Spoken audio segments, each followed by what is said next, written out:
قال مصدر مطلع إن فلول النظام السوري المخلوع بدأت وفق معلومات أولية بتنفيذ تحركات وصفت بأنها تهدف إلى إثارة الفوضى داخل بعض المناطق السورية في وقت تتزايد فيه التوترات والاحتجاجات في عدد من المحافظات. وأضاف المصدر أن هناك مؤشرات على تورط جهات يعتقد أنها مرتبطة بالنظام السابق في عمليات تمويل ودعم لهذه التحركات بهدف تأجيج التوترات الداخلية وإرباك المشهد الأمني على حد قوله. وتأتي هذه المعلومات في ظل أجواء سياسية وأمنية متوترة تشهدها بعض المناطق السورية بالتزامن مع احتجاجات شعبية رفعت مطالب تتعلق بالمحاسبة وترسيخ سلطة القانون ومنع أي محاولات لزعزعة الاستقرار. بدورها أكدت وزارة الداخلية السورية أنها تتابع باهتمام بالغ التوترات التي تشهدها بعض مناطق محافظة إدلب على خلفية مطالبات شعبية بمحاسبة المسؤولين عن الجرائم والانتهاكات التي ارتكبت بحق السوريين خلال سنوات حكم النظام المخلوع.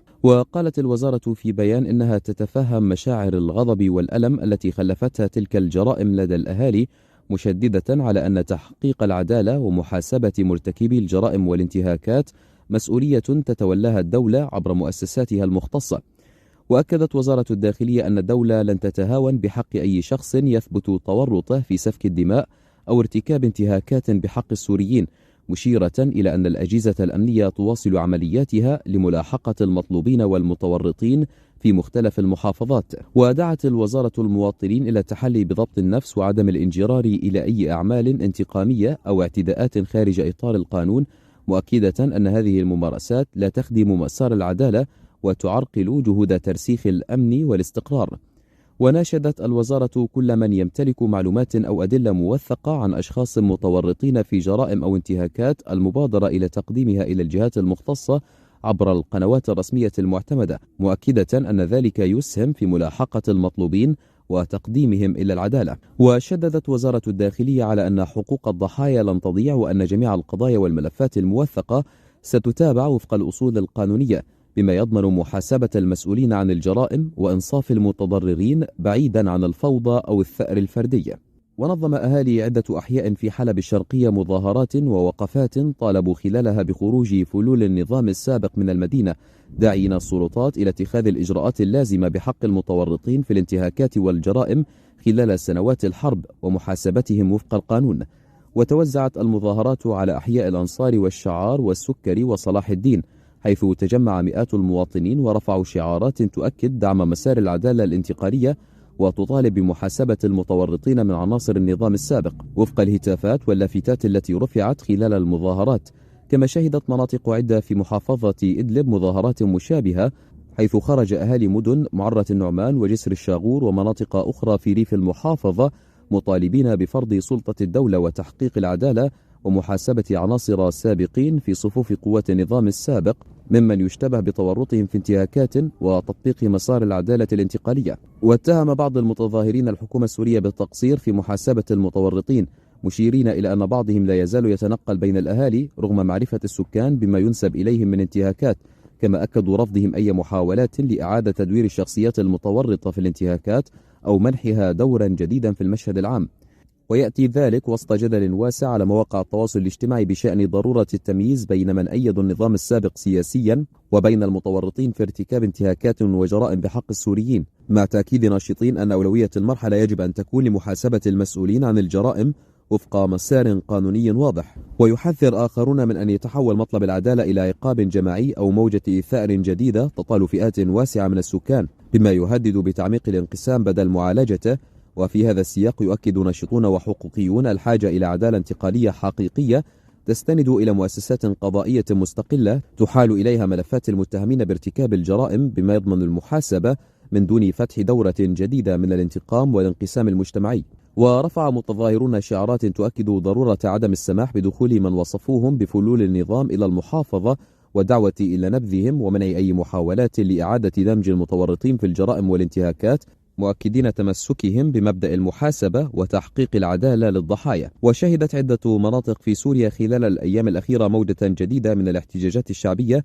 تصاعدت بشكل ملحوظ في محافظة دير الزور شرق البلاد، حيث خرج مئات المواطنين في تظاهرات ووقفات احتجاجية للمطالبة بما وصفوه بإخراج فلول النظام والشبيحة من مناطقهم ومحاسبة المتورطين في الانتهاكات التي ارتكبت خلال سنوات الحرب السورية، إضافة إلى الدعوة إلى فرض سلطة الدولة وتعزيز سيادة القانون. وتأتي هذه التطورات في سياق اجتماعي وأمني شديد التعقيد تعيشه البلاد منذ سنوات، حيث لا تزال تداعيات الحرب والانقسام السياسي والأمني تلقي بظلالها على الحياة اليومية، خاصة في المناطق التي شهدت عمليات عسكرية متكررة أو تغيرات في السيطرة الميدانية. وبرزت محافظة دير الزور بوصفها مركزا رئيسيا لهذه التحركات، حيث أفادت مصادر محلية بأن المدينة شهدت تظاهرات متواصلة لليوم الثالث على التوالي، شارك فيها مئات من السكان الذين رفعوا شعارات تدعو إلى العدالة والمحاسبة وإنهاء وجود المتورطين بالانتهاكات.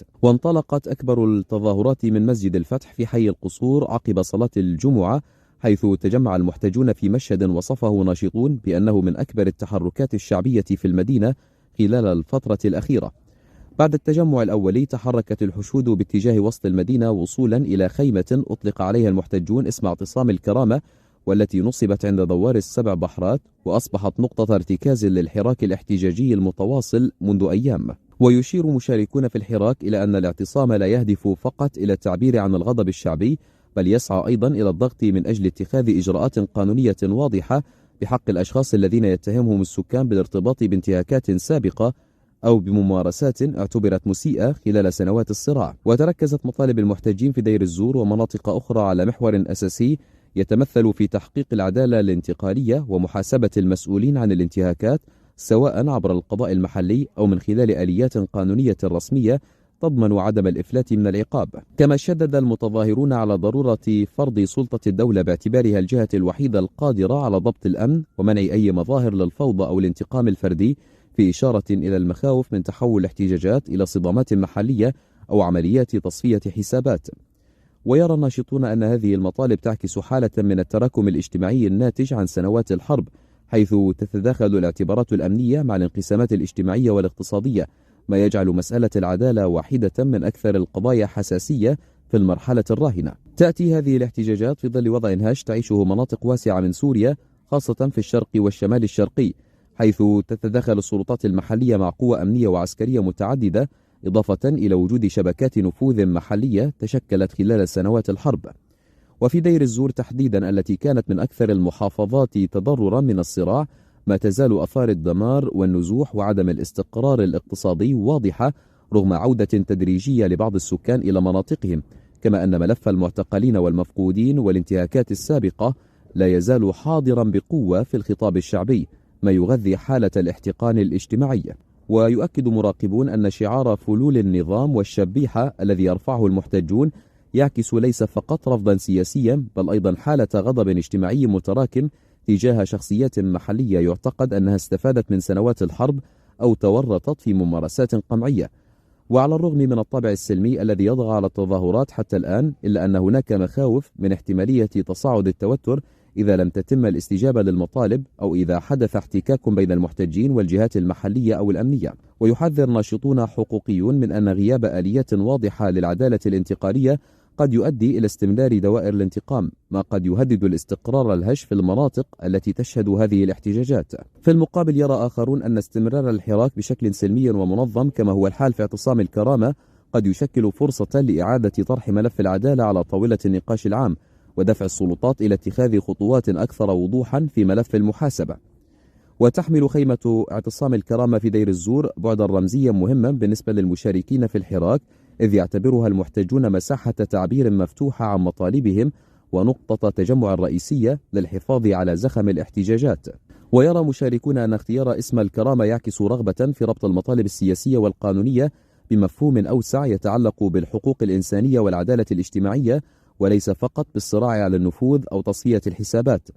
ومع استمرار التظاهرات يبقى المشهد مفتوحا على عدة سيناريوهات، فإما أن تنجح هذه الاحتجاجات في دفع السلطات إلى فتح ملفات تحقيق ومراجعة شاملة لملفات الانتهاكات، أو أن تتراجع تدريجيا في حال عدم وجود استجابة ملموسة، أو في حال حدوث توترات أمنية تؤدي إلى تفكك الحراك. لكن المؤكد بحسب متابعين أن عودة الاحتجاجات إلى الشارع في مناطق مثل دير الزور تعكس أن ملفات الحرب السورية لم تغلق بعد، وأن قضايا العدالة والمحاسبة ما تزال تمثل محورا أساسيا في الوعي الشعبي. وتعكس الاحتجاجات المتواصلة في دير الزور وعدة مناطق سورية حالة من الغضب الشعبي المتراكم الذي يتقاطع مع مطالب سياسية وقانونية واجتماعية في مقدمتها محاسبة المتورطين في الانتهاكات وفرض سيادة القانون ومنع أي شكل من أشكال الإفلات من العقاب.